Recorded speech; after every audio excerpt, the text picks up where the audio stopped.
What if I told you that one of the richest cities on Earth was once nothing more than a swampy island with no water of its own, no natural resources, and no reason to survive?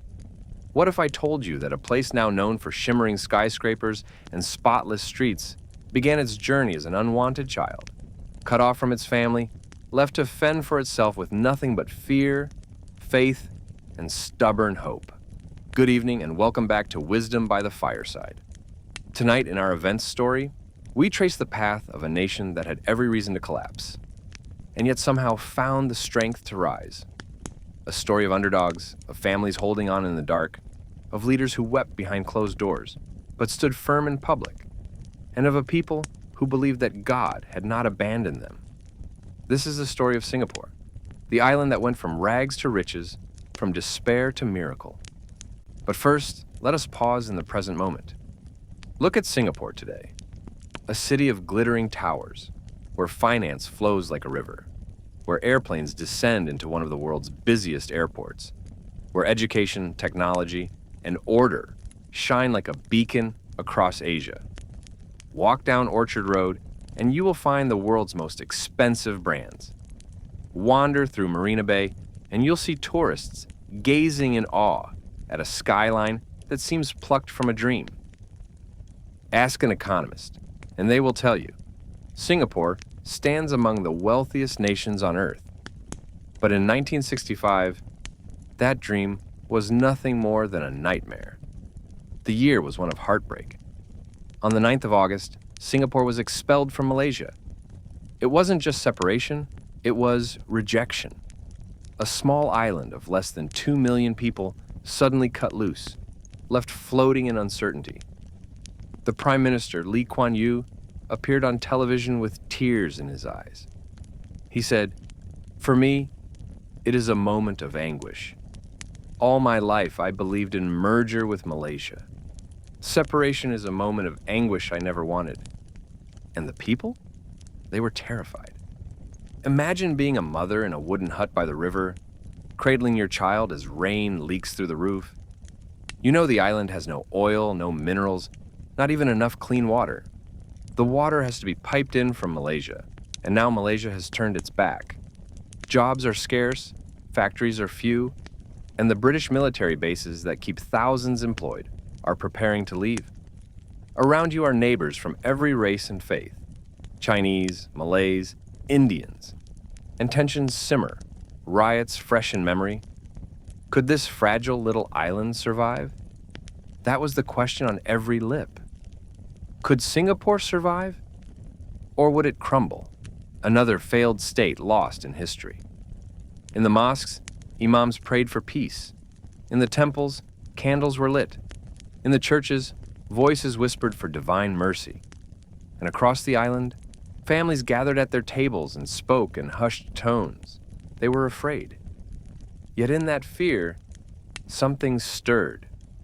A young dockworker, barely 20, looked at his calloused hands and muttered, "We have nothing, but maybe nothing is what God wants us to start with."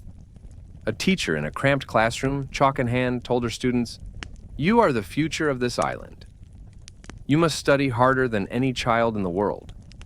A mother, rocking her baby, thought to herself, "If I cannot leave wealth, I will leave honesty, and that may be enough." It was not wealth that held Singapore together in those days, it was faith. Faith that survival was possible, that God does not abandon those who labor honestly, that unity is stronger than fear. But faith alone was not enough. Hunger was real. Unemployment was everywhere. Every ship that docked at the harbor was a lifeline, and every day without one was a wound. And above it all hung the shadow of war, for neighbors were suspicious and enemies circled. No one knew then, but Singapore was about to discover a hidden strength. A strength born not of armies or oil fields, but of sweat, sacrifice, and an unshakable belief that God blesses discipline. The people of Singapore did not yet know the shape of their future, but they would soon learn that nations are built not on chance, but on choices. And sometimes it takes losing everything to discover the one thing that cannot be taken away: faith. And so, As the tears of their prime minister dried on television screens, and as families wondered how they would survive tomorrow, a quiet determination began to grow. Singapore was alone, but perhaps, just perhaps, it was not abandoned. What no one could see then was that God was already 3 steps ahead. The island was small, but the weight of fear was immense. In August 1965, Singapore found itself cut adrift with no army of its own, no oil in the ground, no fertile land to feed its people, and no currency that anyone trusted. Survival itself seemed like a cruel question. Factories were scarce, jobs even scarcer. Whole neighborhoods of wooden shacks leaned over muddy drains, the stench of poverty thick in the air. Children ran barefoot through alleys, their bellies empty, their laughter fragile. Crime simmered in the back streets, and unemployment gnawed at dignity. To the outside world, Singapore looked like it would collapse within years.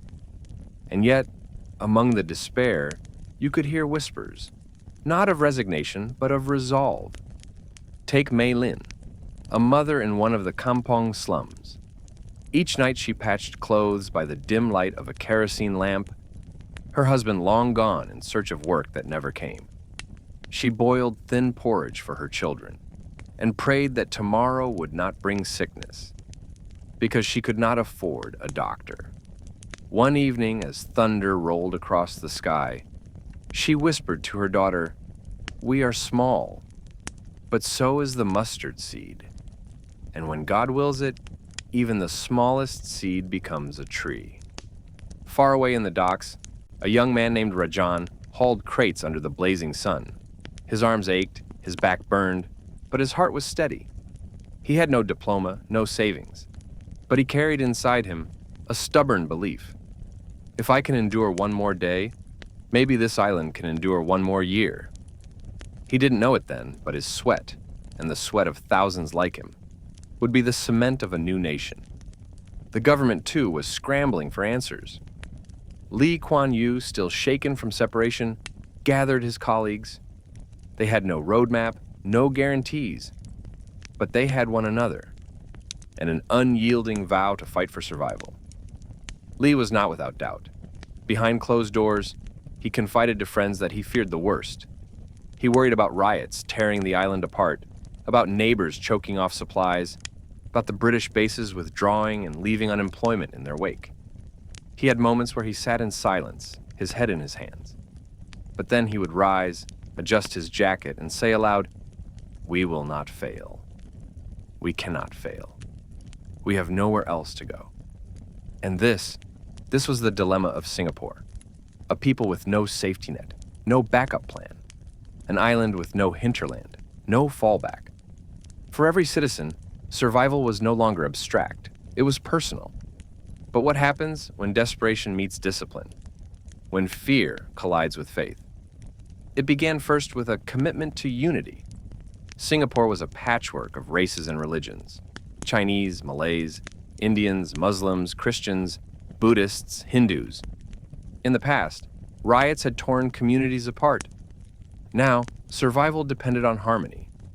Lee's government declared that this nation would not favor one race over another, one faith above another. English would be the neutral tongue. Schools would open to all. Jobs would be given not by bloodline, but by merit. It was a gamble. Would people accept it, or would resentment fester? In the temples, monks prayed for calm. In mosques, imams reminded congregants that peace was a blessing not to be squandered. In churches, priests urged their flocks to see neighbors as brothers, not rivals. And slowly, painfully, the message took root. But unity alone could not fill empty stomachs. Factories had to be built. Investors had to be persuaded. Jobs had to be created. Singapore needed the world to believe in it long before it believed in itself. Here, a hidden blessing revealed itself. In those early years, foreign companies hesitated. Why invest in a swampy island with no resources? But a few risk-takers saw something others missed. A hard-working people, desperate for a chance. And when the first factories opened, when the first jobs came, Singaporeans threw themselves into work with a ferocity that stunned outsiders. Every shift in the shipyards, every brick laid in new housing blocks, every lesson taught in crowded classrooms, it was as if the entire nation was saying, "We will not vanish. We will not fail." And beneath the sweat, the prayers continued. Mothers prayed over sleeping children. Workers prayed before dawn shifts. Leaders prayed silently as they signed agreements. Was it coincidence or something more that in the years to come, doors began to open that no one expected? A nation on the brink of collapse had begun to whisper itself back to life. But survival was only the beginning. For to rise from poverty into prosperity, Singapore would need more than prayers and hard work. It would need vision. It would need sacrifice. And above all, it would need the discipline to do what others would not dare. The question was, would this fragile people have the courage to pay the price? The slums of Singapore were more than just poverty. They were a daily reminder of fragility. Families huddled in wooden huts stacked over muddy drains. Fires spread quickly, and when one broke out, whole rows of homes could vanish in a night. Disease was a constant visitor. Children coughed through the night. Fevers took lives before dawn. In those years, survival was not guaranteed, and yet within this despair, a bold decision was taken, one that would redefine the very shape of Singapore. The government declared, every family deserves a roof. Every child deserves a home with dignity. Thus was born the Housing and Development Board, HDB. It was not just a policy, it was a lifeline. Entire neighborhoods of clean, concrete flats began to rise, block by block, where slums once stood. For Mei Lin, the mother who had once patched clothes by the dim glow of a kerosene lamp, the day she received the keys to a small flat was unforgettable. She stepped inside and saw tiled floors, running water, and electric light. Her children jumped with joy, touching the cool walls as if they were treasures. That night, she whispered a prayer of gratitude. God, you have not forgotten us. But it wasn't only about roofs, it was about pride. A nation that had been rejected now felt for the first time that it could stand tall. Meanwhile, in crowded classrooms, another revolution was unfolding. Teachers who had once struggled to hold the attention of restless children now saw something new in their eyes: hope. The government declared that education would be universal, and English would be the common tongue. This was more than language. It was a bridge. A Malay child and a Chinese child, an Indian boy and a Eurasian girl, all learning side by side, not as enemies, but as classmates.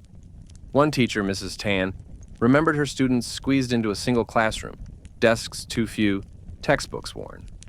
Yet when she told them, "You are the builders of tomorrow," they believed her. They studied late by candlelight, repeating English phrases, solving sums, memorizing science. Some of those children would one day become engineers, doctors, and ministers, the architects of a miracle no one yet believed possible. Still, there were skeptics. Outsiders scoffed.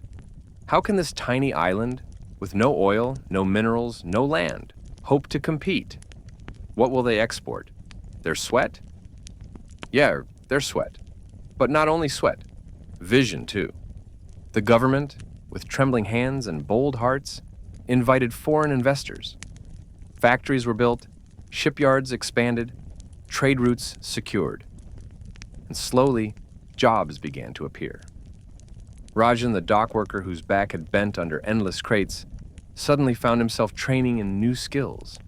He learned to operate machines, to read instructions in English, to master work that once seemed beyond him. At night, he returned home with weary muscles but a proud smile. For the first time, he could buy his younger brother's school books. "Who would have thought," he told a friend, "me, a dock boy, now teaching my brother to dream." The 1970s became years of sweat and steel. Housing blocks rose like forests. Shipyards echoed with the clang of hammers. New schools opened their gates each term. Each family, each child, each worker became a brick in the wall of survival. But survival carried a price. Discipline was demanded at every step. Strikes were discouraged, corruption punished, rules enforced. To outsiders, it looked harsh. To Singaporeans, it was necessary. Without order, chaos would return. Without unity, riots would rise again. And beneath the laws, prayers never ceased. A Christian mother knelt by her bed, asking God to bless her children's studies. A Muslim father bowed his head at dawn, asking for honest work. A Buddhist monk lit incense and prayed for harmony between races. Faith and sweat together carried the nation forward. But even then, no one could have imagined how far it would go, for this was only the beginning. The 1980s loomed ahead, and with them, the transformation of Singapore from survival to success. The factories of yesterday would give way to technology parks. The kampong child would one day travel the world. The poor island would soon astonish its neighbors. But every miracle comes with sacrifice, and Singapore's rise would demand sacrifices both seen and unseen. Leaders would carry burdens that bent their spirits. Families would surrender comforts for discipline. Citizens would be asked to give up freedoms for security. Would it all be worth it? Could discipline truly replace destiny? Or was there something else, some unseen hand guiding the island forward? The answer was waiting just beyond the horizon. By the dawn of the 1980s, the scars of poverty were still visible across Singapore. But something new had taken root. Where once slums clung to muddy drains, sturdy housing blocks now stood in orderly rows. Where once children ran barefoot, they now marched in neat school uniforms, their books tucked proudly under their arms. The island was still fragile, but it no longer felt like it was dying. It felt like it was learning to live. The world began to notice. Foreign investors who had once dismissed Singapore as a backwater started to look again. The shipyards were expanding. Electronics factories hummed with activity. The island's location, once a forgotten dot, now looked like a blessing, a gateway between East and West. And perhaps most importantly, the reputation of Singapore's people was spreading. Disciplined, honest, relentless in their work. For Rajan, the dockworker turned machine operator, the change was personal. He now worked at a factory assembling radios for export. The pay was still modest, the hours long, but the pride was different. He could hold a finished product in his hands and know it was being shipped to countries he had never seen. Sometimes, as he left the factory late at night, he would gaze up at the housing blocks lit against the sky and whisper, "We are not forgotten. We are becoming something." In the schools, too, the transformation was undeniable. Mrs. Tan's students, once crowded into crumbling classrooms, now studied with newer books and better facilities. Science labs were built, libraries stocked. One of her brightest students, Ahmad, the son of a Malay fisherman, dreamed aloud one day, "Madam, one day I want to study abroad and bring back knowledge for Singapore." She smiled, but her heart swelled with something more than pride. This was what survival was meant to lead to. Not just endurance, but aspiration. And in homes across the island, families were beginning to taste the fruit of sacrifice. Meals were still simple, luxuries still rare, but parents could dream bigger dreams for their children. A father might point to a new housing block and say, "One day, you will live even better than this." A mother might run her hand across her child's school report and whisper, "This is our treasure." Yet the journey was not without tension. Discipline was strict. The government enforced laws with firmness that shocked outsiders. Chewing gum was banned. Littering carried heavy fines. Protests were curtailed, strikes discouraged. To some, it looked like control. To others, it looked like survival. And there were sacrifices more hidden. Workers labored long hours in factories with little rest. Families sometimes felt the weight of rules pressing down on personal freedoms. The nation's soul wrestled with a question. How much freedom should be given up to build a future? It was a dilemma that cut deep. Some grumbled, others submitted. But in quiet moments, when citizens looked at their children or their new homes or the growing stability of their nation, they asked themselves, is this the price of blessing? Must sacrifice be the soil in which miracles grow? The 1980s were also years of ambition. Singapore was no longer content to survive. It wanted to succeed. Leaders declared that the nation would move beyond labor and into knowledge. Technology parks were envisioned. Banking and finance were nurtured. Education was sharpened like a blade, with scholarships to send the best students abroad. And through it all, faith remained a hidden rhythm. An imam told his Friday congregation, "Discipline without gratitude is arrogance. Remember who gives success." A pastor reminded his church, "A house built on sand cannot stand. Build with righteousness." A monk chanted softly, "Unity is blessing. Division is ruin." It was as though the island's spiritual heart knew. Prosperity can be as dangerous as poverty if God is forgotten.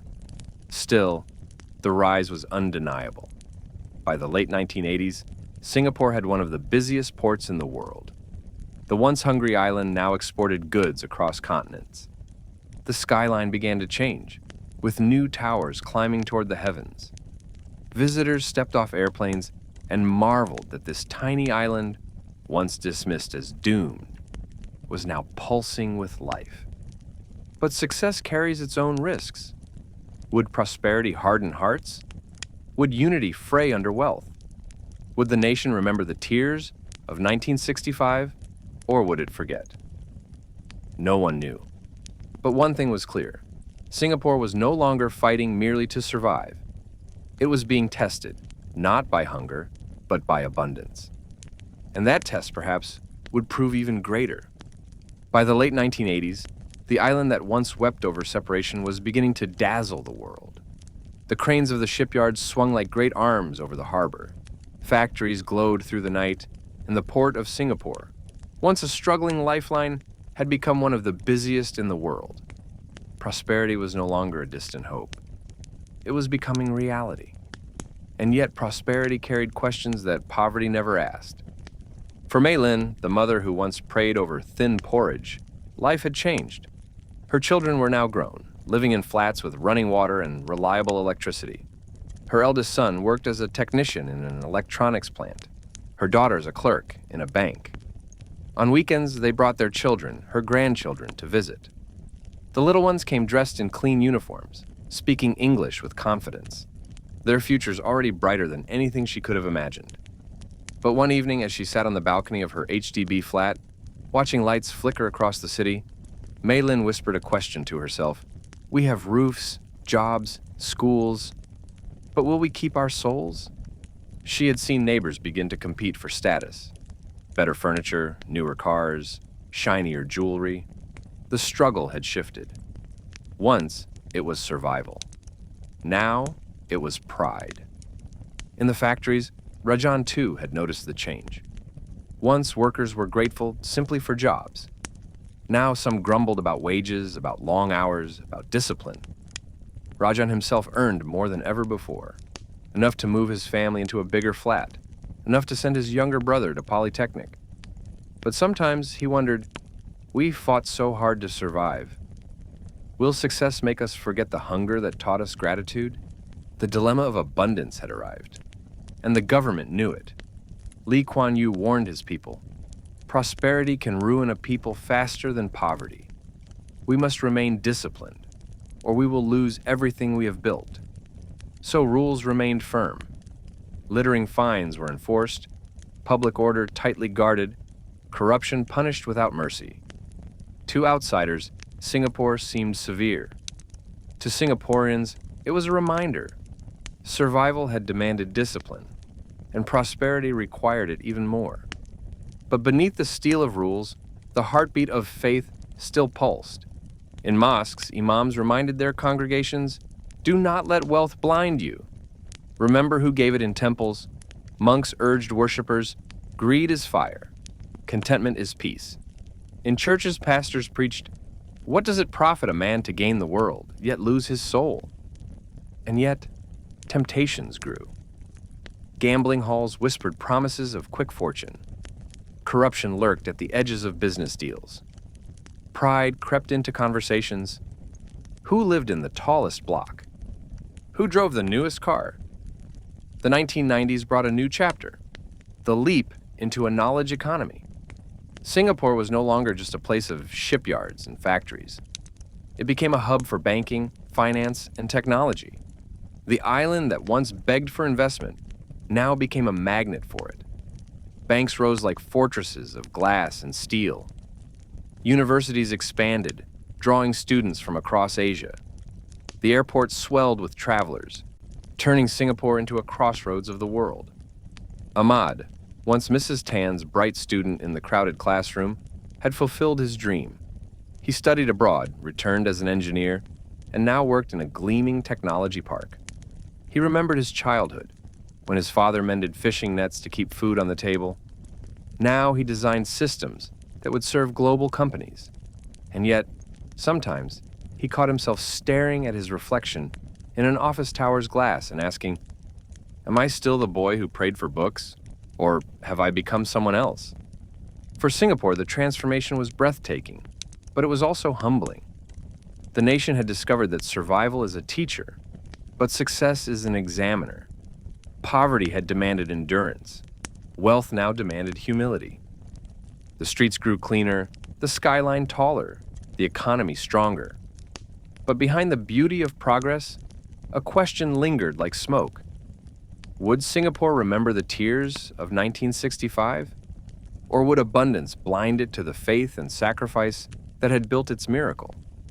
It was a moral dilemma not of slums, but of skyscrapers.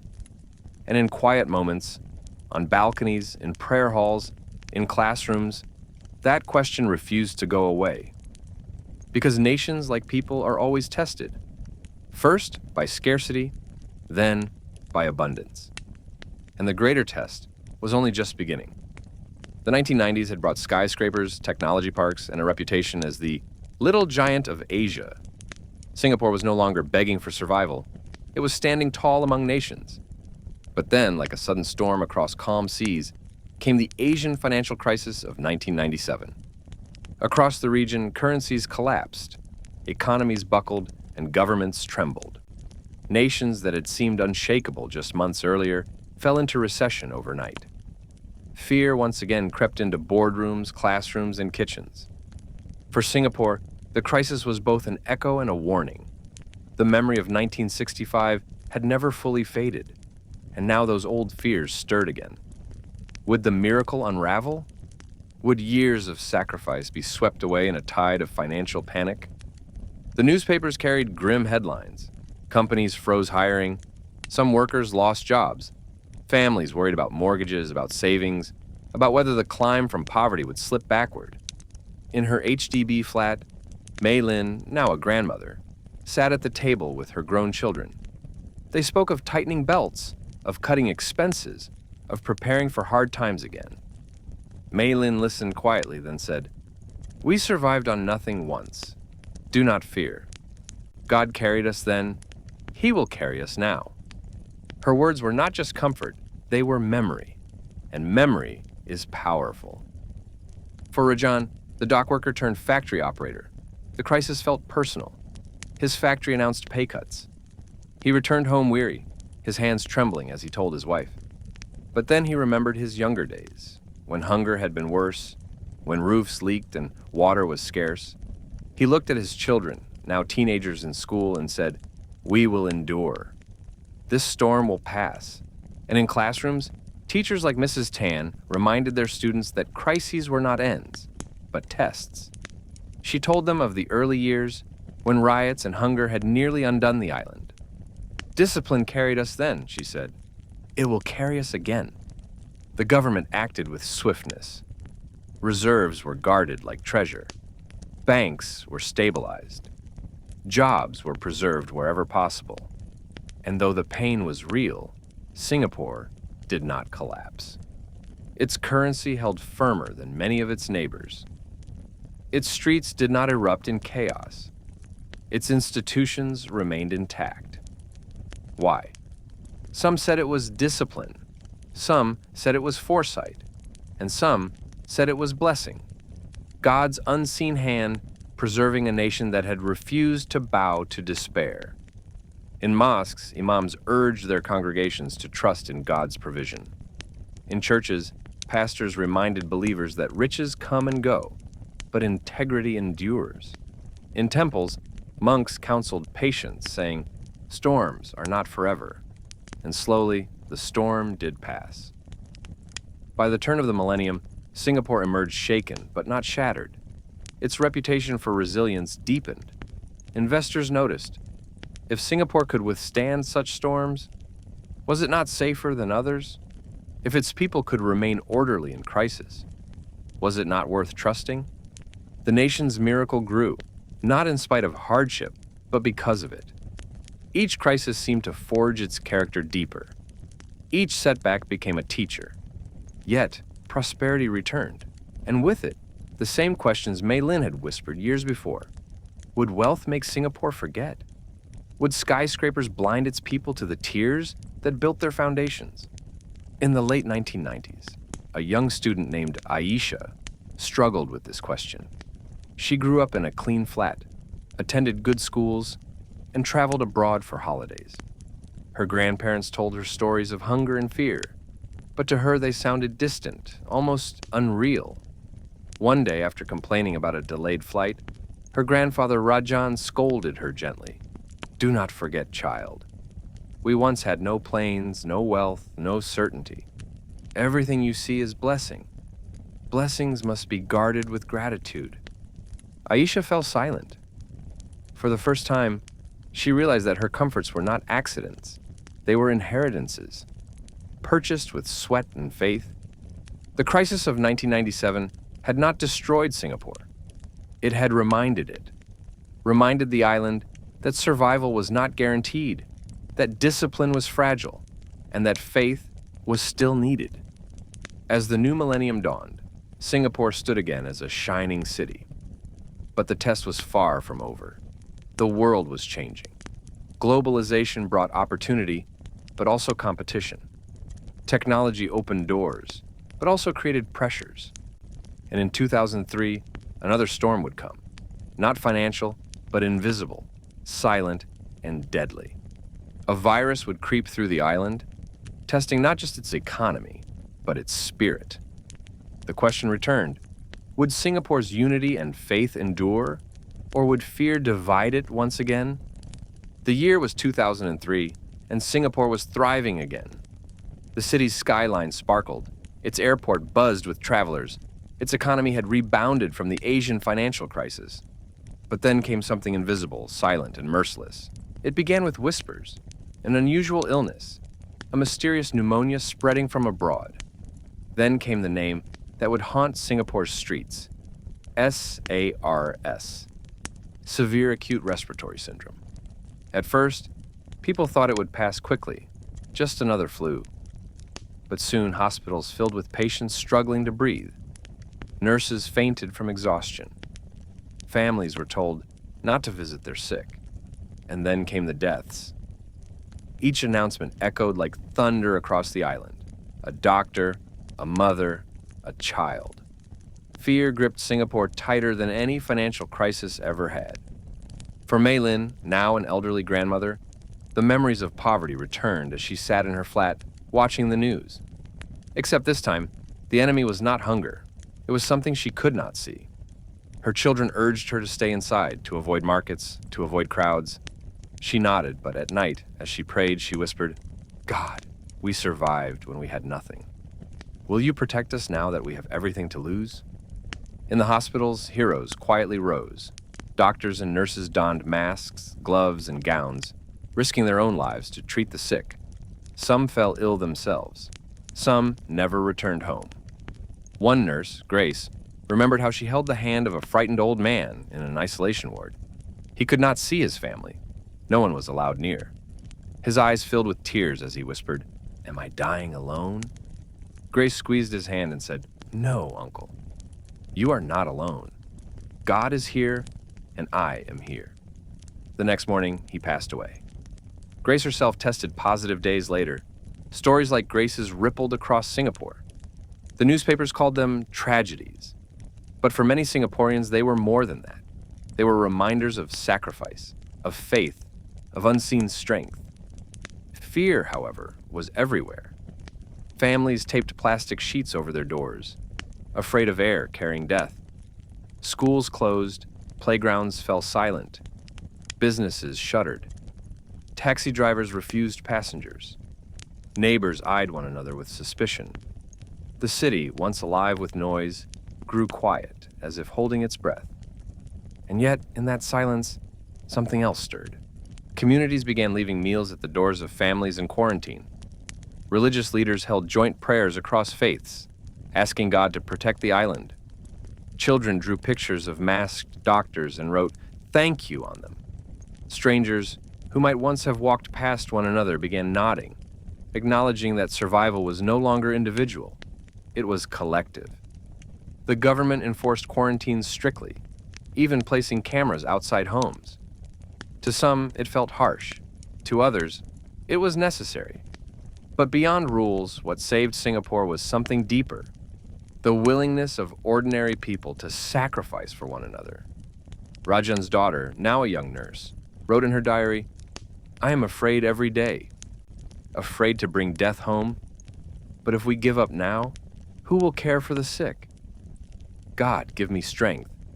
Her words echoed the spirit of the entire nation, and slowly, painfully, the tide began to turn. By mid-year, the outbreak came under control. Singapore mourned its dead, honored its fallen healthcare workers, and exhaled with relief. But something had changed. The island realized that prosperity was fragile. Towers of glass and steel could not protect against fear. But unity, sacrifice, and faith could. In mosques, imams thanked God for protection. In churches, bells rang in gratitude. In temples, incense rose in thanksgiving. And in living rooms across the city, families sat together, holding hands, whispering, "We are alive. We are together. That is enough." The lesson of SARS lingered. Wealth may build walls, but only love and discipline build resilience. Yet even as Singapore healed, the world beyond was shifting. Globalization was accelerating, technology advancing, competition tightening. The island had survived poverty, financial collapse, and plague. But could it survive the temptations of endless success? That question would follow Singapore into the decades ahead, whispering like a shadow.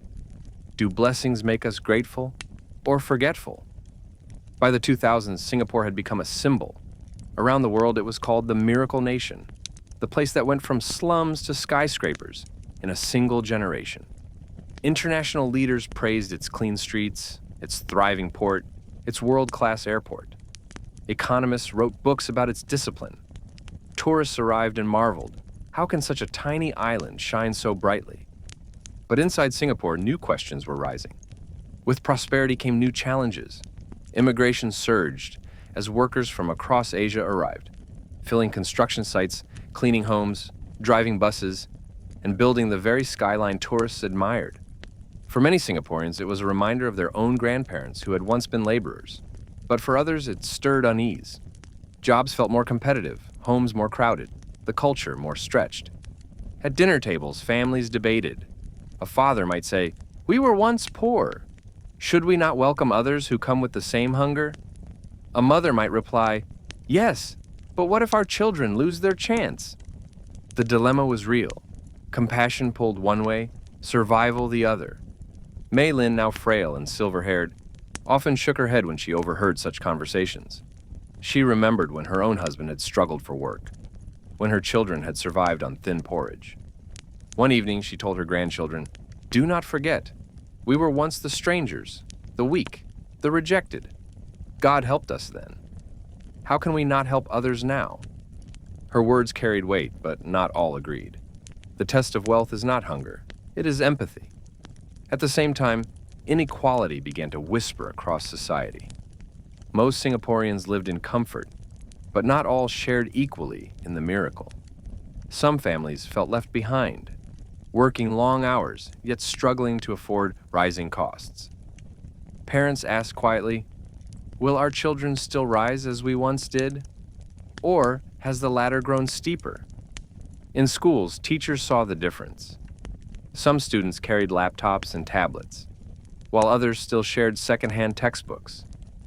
Yet the message remained: work hard, stay disciplined, honor your family, and trust that blessings follow effort. One teacher, Mr. Lim, watched a quiet boy named Daniel, whose parents worked in low-wage jobs. Daniel studied late into the night, borrowing books from classmates. When Mr. Lim asked why he tried so hard, Daniel answered simply, "My grandfather told me we must never waste the miracle. If he could survive on nothing, I can study with little." It was faith passed down like inheritance, from the tears of 1965 to the classrooms of 2015. But faith was tested in subtler ways too. As Singapore's skyline glittered brighter, the temptation of pride grew stronger. Awards, rankings, and statistics painted the island as a model. Yet spiritual leaders warned, the higher the tower, the greater the shadow it casts. Beware that pride does not darken your soul. In a Friday sermon, an imam reminded his congregation, a nation is judged not by its wealth, but by how it treats its weakest. In a Sunday homily, a priest declared, God gave Singapore discipline and order, but if compassion is lost, all will be lost. In a temple, a monk urged his students, remember, the seed of humility grows the tallest tree. And then, in 2020, came a storm greater than SARS, greater than any financial crisis before it. The COVID-19 pandemic. Airplanes grounded, borders closed, streets emptied. Fear returned, this time global, not local. Singapore, once again, felt the fragility of life. Dormitories of migrant workers became epicenters, revealing a truth many had ignored. The miracle was not shared equally. Some lived in towers of glass, others in crowded rooms, and the virus did not discriminate. For Aisha, Rajan's granddaughter, now a young doctor, the pandemic was overwhelming. She worked endless shifts in protective gear, her face bruised by masks, her heart heavy from loss. One night after a patient died despite all efforts, she sat alone in the hospital corridor and whispered, God, have we built towers so tall that we forgot who lives beneath their shadows? Her question was the question of a generation. Singapore had survived hunger, poverty, crisis, and plague. But would it survive pride, inequality, and indifference? For every nation, the test never ends. Survival demands endurance. Prosperity demands humility. And humility is the hardest test of all. As the 2020s unfold, Singapore's story is still being written. But one truth echoes from its past. The island was never abandoned. From the tears of 1965 to the towers of today, an unseen hand has guided its path. The question remains, will it remember? The year 2020 was supposed to be another year of growth, another year where Singapore polished its reputation as a global hub of stability. Instead, it became a year of silence. Airplanes that once roared above Changi Airport vanished from the skies. Shopping streets emptied. Hawker centers, once alive with chatter and clatter, fell eerily quiet. COVID-19 had arrived. At first, Singapore thought it was ready. The memory of SARS in 2003 was still alive, and systems had been built to respond quickly. Masks were distributed, tracing began, rules were enforced with discipline. But soon, the virus revealed weaknesses no plan had anticipated. The outbreak in migrant worker dormitories shook the nation. Tens of thousands of men, mostly from Bangladesh and India, lived in crowded quarters. When the virus spread among them, the illusion of perfection cracked. Suddenly, Singaporeans saw what had been hidden in plain sight. The miracle had lifted many, but not all. Some carried the weight of progress in shadows. The newspapers spoke of infections and quarantines, but behind the numbers were human beings. Ravi, a construction worker from Tamil Nadu, found himself confined to a dormitory room with 12 others. He had built towers he would never live in, laid roads he could never afford to drive. Now he lay on a thin mattress, feverish, whispering prayers in the night. He missed his family, missed the temple bells of his village, and wondered if he would ever return home. Meanwhile, in a hospital ward, Aisha, Rajan's granddaughter, worked endless shifts. She remembered her grandfather's words, "We once had nothing, and God sustained us. Do not waste the miracle." Now she repeated those words to herself as she held the hands of frightened patients, as she dialed family numbers to deliver news no one wanted to hear. Each time she pulled off her mask, her face bore the marks of sacrifice. Singaporeans confined in their homes watched these stories unfold with mixed emotions. Some felt shame that the men who had built their city lived in such conditions. Others felt gratitude for the nurses, doctors, and volunteers who risked themselves daily. And many felt a quiet stirring. Perhaps the true miracle of Singapore was not glass towers or global rankings, but compassion in crisis. Religious leaders again raised their voices. In mosques, imams preached through live streams. This virus reminds us that no one is higher than another. All breath comes from God, and all lives are equal. In churches, priests declared, "When one suffers, all suffer. When one is forgotten, the nation itself is forgotten." In temples, monks reminded worshippers that compassion is the foundation of prosperity. Families, too, rediscovered lessons long buried beneath busy schedules. Parents worked from home, children studied online, meals were shared more often at the same table. Some rediscovered prayer, others rediscovered gratitude.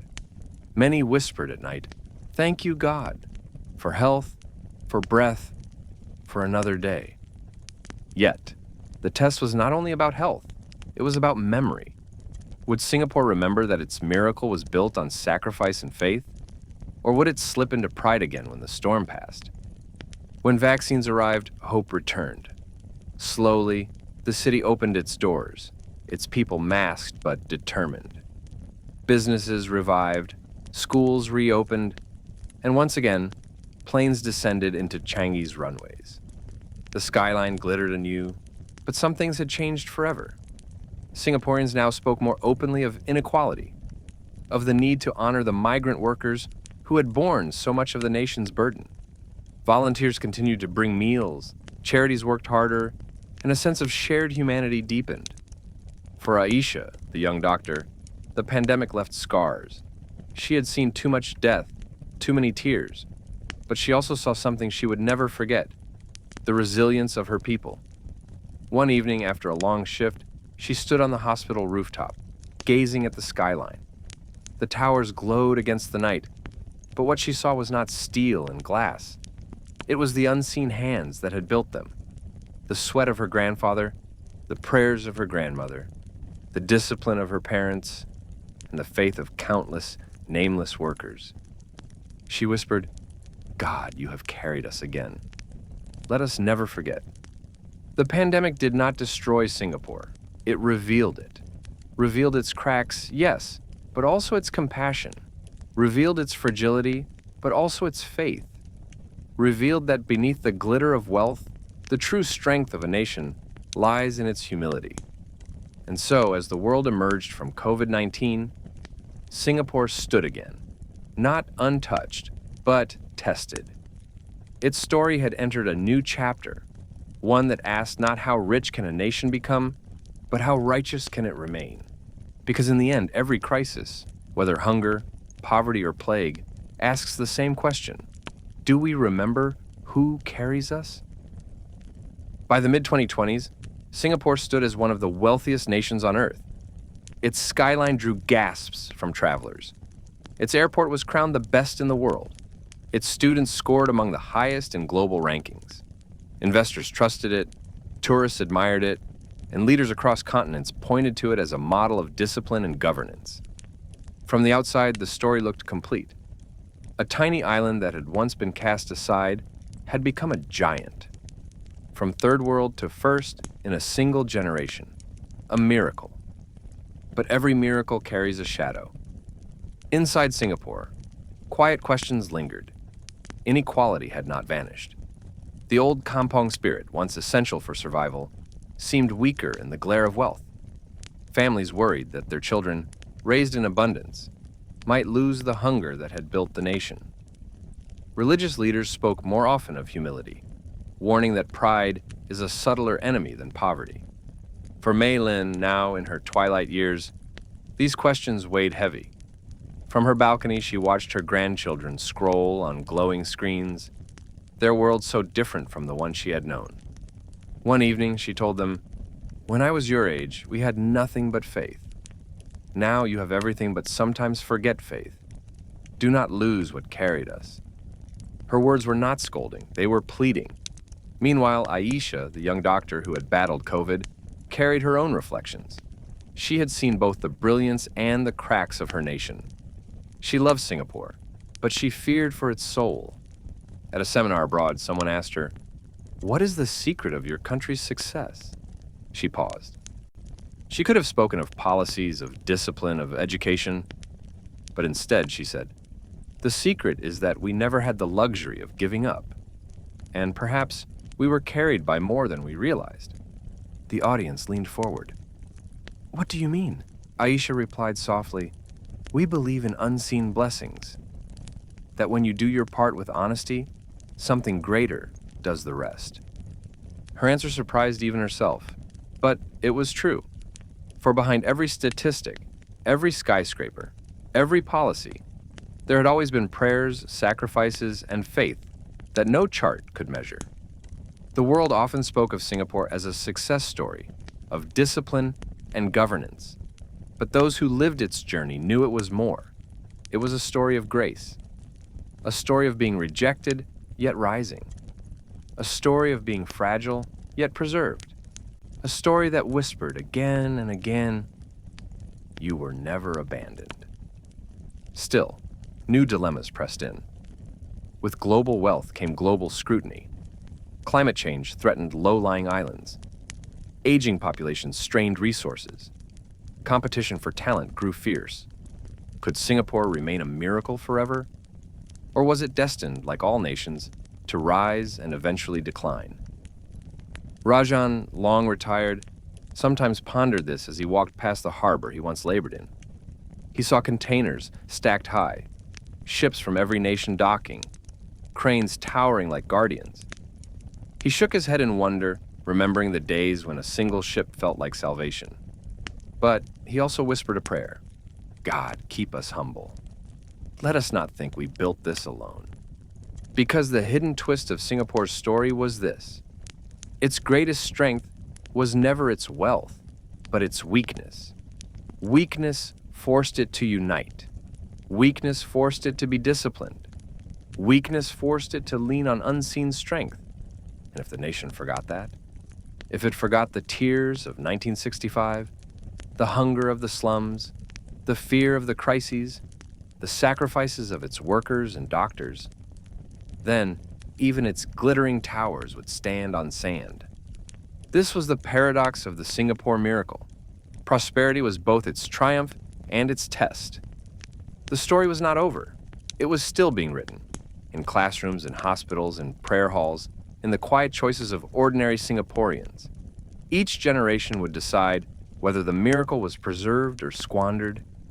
And so, as the 2020s moved forward, the question lingered over the island like a whisper in the tropical night.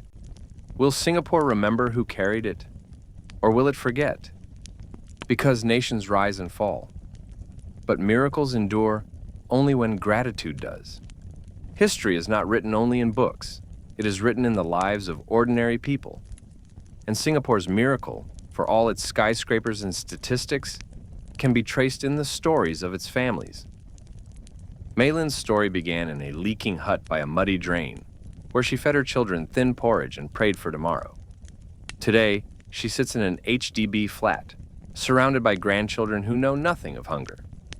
When they ask why she often folds her hands in prayer, she smiles and says, "Because I remember when we had nothing but prayer." Her life is proof that survival is not theory. It is lived reality.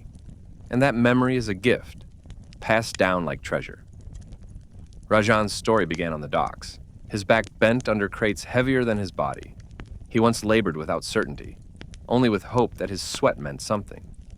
Today, he walks past the same harbor, transformed into a global port, and marvels that his pain was not wasted. His hands are old and trembling now, But he tells his grandchildren, "These hands built our future." But not alone. We built with faith, and God gave the rest. His life is proof that work is sacred when it is bound with faith. Mrs. Tan, the schoolteacher, began in a crowded classroom with too few books. She told her students they were builders of tomorrow, though she did not know if tomorrow would come. Today, she watches her former students serve as engineers, doctors, ministers. Some traveled the world, but they always carried Singapore with them. In her retirement, she keeps letters from her pupils, each one a reminder that her chalk and blackboard planted forests unseen. Her life is proof that teaching is the quiet architecture of nations. And then there is Aisha, the young doctor, who fought on the front lines of the pandemic. She carries the scars of exhaustion, the memories of patients lost, the marks of masks worn too long. But she also carries something deeper, the conviction that the miracle is not wealth, but compassion. For every skyscraper she sees, she remembers the migrant worker who built it. For every patient she heals, she remembers the nurse who once held the hand of a dying man during SARS. Her life is proof that the heart of a nation is measured not by towers, but by tenderness. And finally, Daniel, the boy who studied late at night with borrowed books. He grew up in an HDB flat, his parents working tirelessly to provide. When others gave up, he pressed on, whispering his grandfather's words, "We must never waste the miracle." Years later, Daniel stood on a stage, receiving a scholarship to study abroad. His parents wept in the audience. He bowed his head and whispered a prayer of gratitude. His life is proof that each generation must choose to honor the past by building the future. Together, these lives form the tapestry of Singapore. They are not the stories of presidents or ministers, but of ordinary people who carried extraordinary faith. Their struggles mirror the nation's struggles. Their triumphs mirror the nation's triumphs. Their doubts, their sacrifices, their prayers. Woven together, they are the true miracle. And what do these lives teach us? That survival comes not from wealth, but from unity. That prosperity is not the absence of hardship, but the presence of discipline. That nations, like families, rise not by chance, but by choices. And that behind those choices lies something greater, an unseen hand that steadies the trembling. For when Singapore was cast aside in 1965, it had no right to survive. By human logic, it should have failed. And yet, here it stands. Was it policy? Was it luck? Or was it providence? That mysterious weaving of human effort with divine mercy. Perhaps the answer lies not in textbooks, but in the quiet words of its people. In Mei Lin's prayers, in Rajan's sweat, in Mrs. Tan's lessons, in Aisha's compassion, in Daniel's determination. Because the story of Singapore is not simply about a nation rising. It is about a people remembering that miracles are not accidents. They are gifts. And gifts must be guarded, not with fear, but with gratitude. But gratitude is fragile. Will the new generation remember the tears of the old? Or will comfort make them forget? That is the test still unfolding. Every nation tells stories about itself. Some stories are about conquest, others about wealth, others about destiny. But Singapore's story has always been about survival. And survival, at its core, is never guaranteed. The miracle of Singapore is not only that it survived, it is how it survived. It survived through unity, when division could have torn it apart. It survived through discipline, when chaos could have swallowed it whole. It survived through sacrifice, when comfort could have tempted it to surrender. And it survived through faith, when fear whispered that the island was too small, too weak, too poor to endure. But what is faith? For Mei Lin, faith was whispering prayers over porridge, believing her children would live to see better days. For Rajan, faith was lifting crates heavier than himself, trusting that sweat was never wasted. For Mrs. Tan, faith was teaching children in overcrowded classrooms, convinced that each mind held seeds for tomorrow. For Aisha, faith was holding the hands of the dying during a pandemic, trusting that love mattered even when medicine failed. For Daniel, faith was studying by candlelight, convinced that God had not carried his family this far to abandon them now. Faith is not theory. It is lived. It is tears, sweat, sacrifice, and unseen blessings woven together. And so, when Singapore is called a miracle, the word is not exaggeration, it is truth. Because by every human measure, the island should not stand where it stands today. But perhaps the deeper question is not how Singapore survived, but why. Why does God allow some nations to rise? Why do some people endure trials, only to find themselves blessed beyond measure? Is it to prove human brilliance, or to remind us of divine mercy? Singapore's story suggests the latter. Consider this. When the island was abandoned in 1965, it was stripped of all certainty, and in that weakness, it discovered strength. When it was humbled, it learned discipline. When it was tested by crises, it discovered resilience. And when it prospered, it was warned not to forget. Every step of the journey carried both struggle and lesson, both pain and providence. This is the divine pattern of history. The Israelites wandered the desert before reaching their promised land. Early Christians suffered persecution before building churches. Nations across the world rose only after being broken. Could it be that weakness is not failure, but preparation? That fragility is not the end, but the soil in which miracles grow? And yet, there is always danger. The danger of forgetting. For wealth breeds forgetfulness faster than poverty breeds faith. When bellies are empty, people pray. But when tables overflow, prayers often fade. Singapore's challenge now is not riots or hunger, but indifference. The question is no longer, can we survive? But can we stay humble? In a Friday prayer, an imam once told his congregation, God tests us with hunger, but he also tests us with plenty.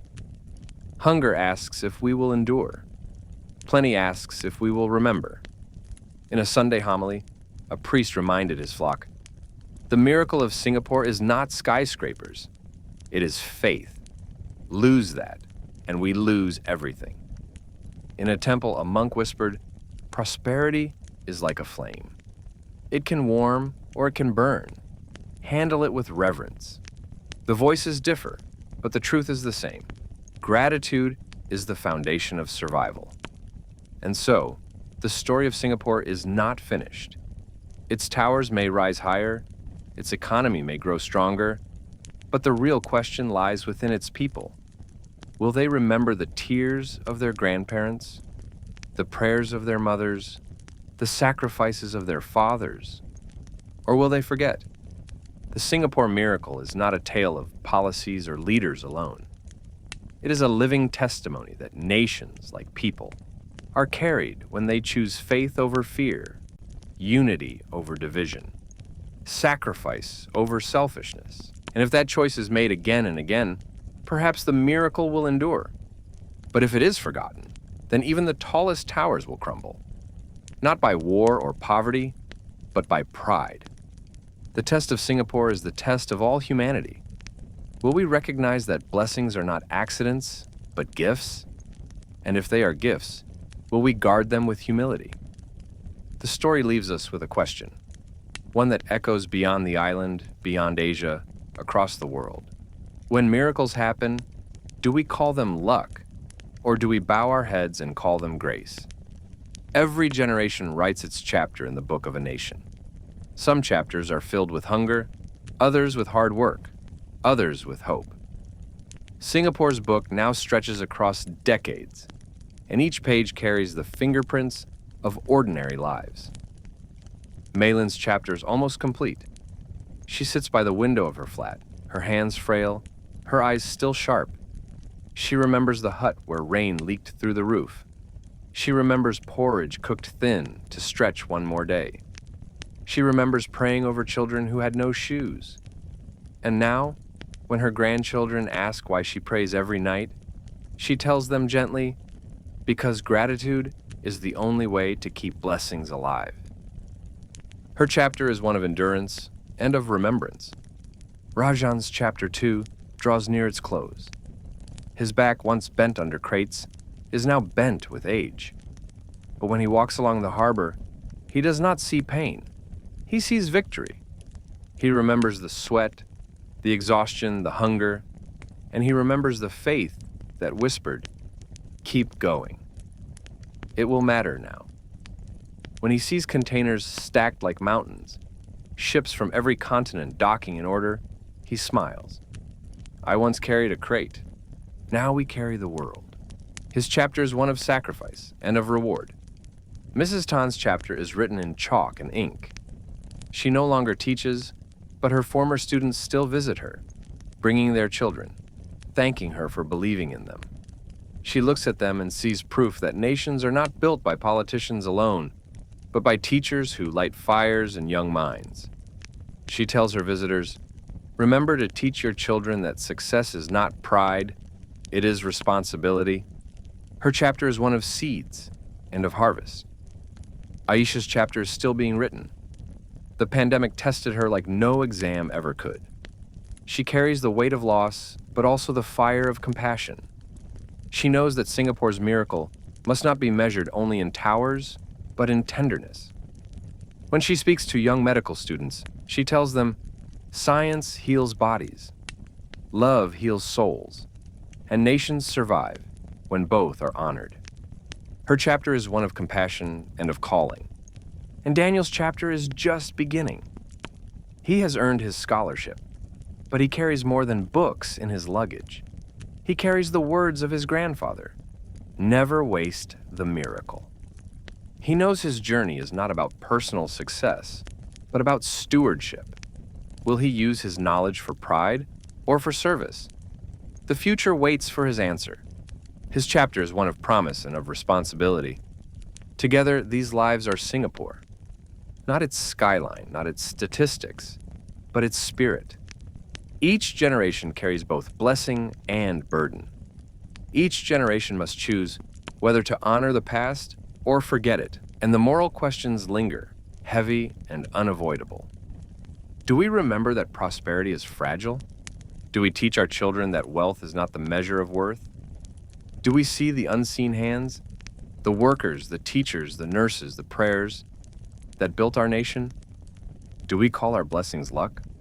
Or do we bow our heads and call them grace? Singapore's journey is not only for Singaporeans. It is a mirror for all nations, for all people. It asks us, what do we do with our miracles? Do we preserve them with humility, or do we squander them with pride? And this is the twist, the hidden truth. The Singapore miracle is not really about wealth. It is about memory. When people remember their struggles, they stay humble. When they forget, they lose themselves. The skyline may glitter, but memory glows brighter. And so, as night falls on the island, families gather in their flats. Children scroll on their screens, grandparents tell old stories, and prayers rise quietly from temples, mosques, and churches. The nation rests, but its story continues. Because Singapore is not just a city, it is a testimony. A testimony that weakness can be turned into strength, that fragility can be turned into resilience, and that faith can transform despair into destiny. The question remains, will future generations guard this testimony? Will they remember the tears, the hunger, the prayers that built their miracle? Or will they forget, mistaking blessings for birthrights? Only time will tell. But the fire of memory is still alive. And if it is kept alive, the miracle will not fade. Every fire eventually dies unless it is tended. Nations are the same. Their miracles, their blessings, their stories, none of them endure by accident. They endure because each generation chooses to guard the flame. Singapore's flame began in the tears of separation, in the hunger of poverty, in the sweat of dock workers, and the prayers of mothers. It was small, flickering, fragile. And yet, it was protected by discipline, by unity, by sacrifice, and by faith. Now that flame burns bright. Its light reaches across oceans. Its glow is admired around the world. But the brighter the fire, the easier it is to forget the darkness it once defeated. Maylin knows this. She has lived through both shadow and light. When her grandchildren complain about small inconveniences, she laughs softly and tells them, "You cannot imagine the nights we wondered if tomorrow would exist." Never forget that comfort is not natural. It is borrowed from the suffering of those before you. Her voice is weak, but her words are strong. She has become not just a grandmother, but a keeper of memory. Rajan, too, has become a living reminder. His stories of the dock are more than nostalgia. They are warnings. He tells the young men at the port, "Do not think these ships will always come. Work as if each crate you lift keeps the nation alive, because once it did." The young laugh politely, but some listen, their eyes widening as they realize that miracles are not guaranteed. And Aisha, still walking hospital corridors, still wearing her white coat, still carrying the weight of the pandemic, whispers prayers before each shift. "God, let me remember that every life is sacred, no matter how small, no matter how hidden." For her, the miracle is not statistics or skyscrapers.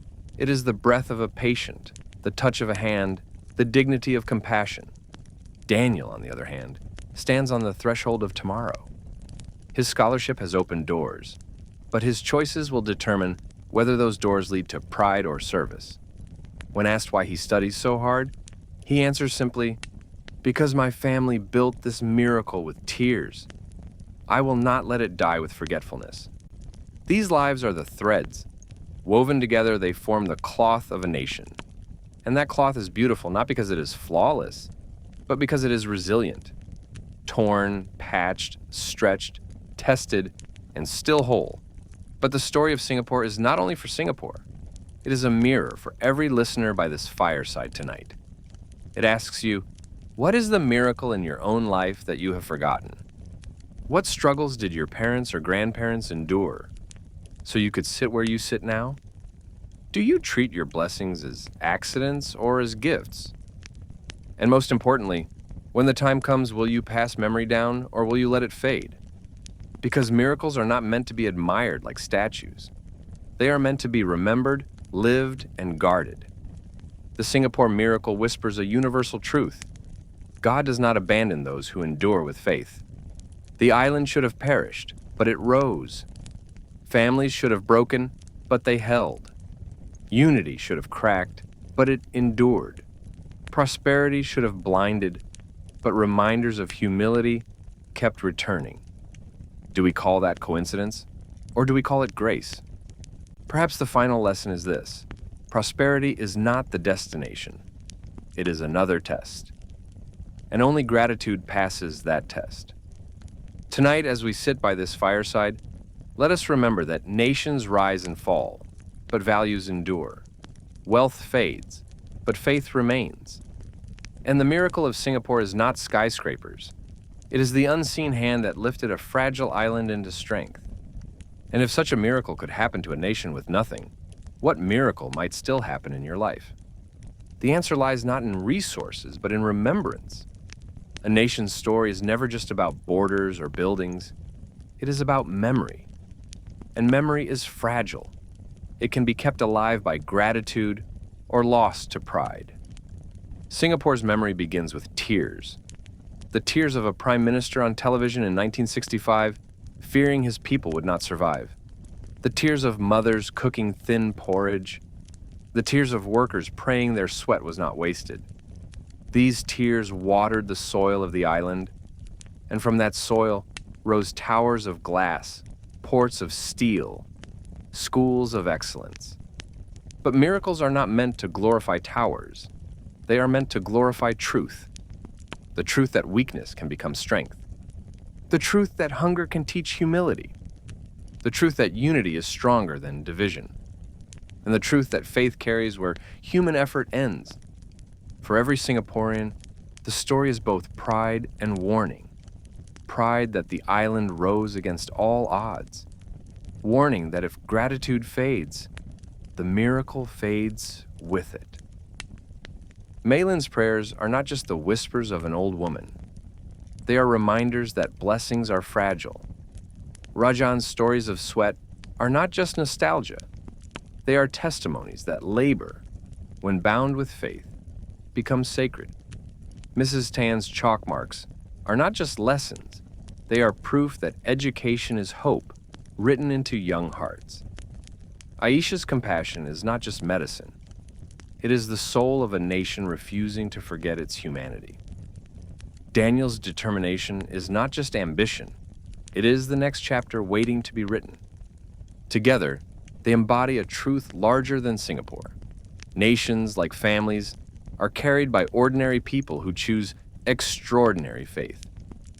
And so tonight, as we close the story of the Singapore miracle, we are left with questions meant not only for Singaporeans, but for all of us by this fireside.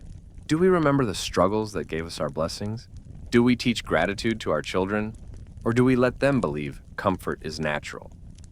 Do we see the unseen hands, the laborers, the teachers, the caregivers, the prayers that built what we enjoy? Do we recognize that every survival is more than luck? It is mercy, because the story of Singapore is not finished. It will be tested again by prosperity, by pride, by pressures yet unseen. And so will we. But the lesson remains clear. Survival is not just about resources, it is about remembrance. Prosperity is not just about wealth, it is about humility. And miracles are not just about success, they are about grace. The Singapore miracle tells us that no one is ever too small, too weak, too forgotten to rise. If a swampy island with no water could become a global model, what is possible for us if we endure, unite, sacrifice, and believe? Perhaps the real miracle is not Singapore itself, but the truth it reveals, that God carries those who refuse to give up. And so, as the fire crackles low tonight, let us take this story not just as history, but as memory. A memory of tears, of sweat, of prayers answered, and a reminder that miracles are not meant to be admired from afar. They are meant to be lived. Good evening, dear friends.